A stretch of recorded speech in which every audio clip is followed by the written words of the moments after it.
જય બોલવાથી મનને શાંતિ મળે છે. શ્રી કૃષ્ણ બોલવાથી શક્તિ મળે છે.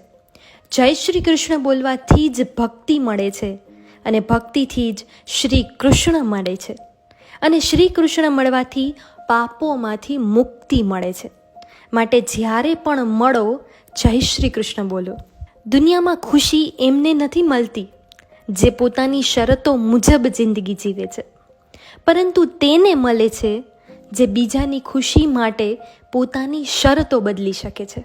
તમે કેટલું સાચવી લો છો એ સમજદારી નથી, તમે કેટલું બગડવા નથી દેતા એ સમજદારી છે. હાથથી કરેલું દાન અને મોઢાથી લીધેલું શ્રી કૃષ્ણનું નામ ક્યારેય વ્યર્થ નથી જતું.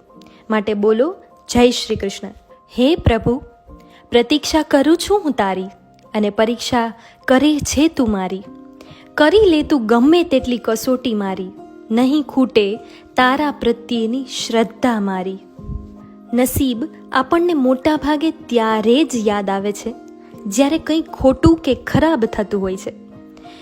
જરા કે આપણું ધાર્યું ન થાય કે તરત જ આપણે એવું બોલવા લાગીએ છીએ કે મારા તો નસીબ જ ખરાબ છે. સારું થતું હોય ત્યારે આપણે ભાગ્યે જ એવો વિચાર કરીએ છીએ કે મારા નસીબ સારા છે. સફળતા માટે આપણે આપણી મહેનતને જવાબદાર માનીએ છીએ અને નિષ્ફળતા માટે નસીબને કોસીએ છીએ. ના કોઈ સીમા રાખો, ના કોઈ વીમા રાખો, બસ જીવો ત્યાં સુધી ઈચ્છાઓના ઘોડા થોડા ધીમા રાખો. હૃદયથી સાફ રહેશો તો કેટલાય લોકોના ખાસ રહેશો. સુવિચારો મહત્વના નથી, શું વિચારો છો તે મહત્વનું છે. પરિવાર જો સંપીને રહે તો માળો છે, નહીતર ખાલી માણસનો સરવાળો છે.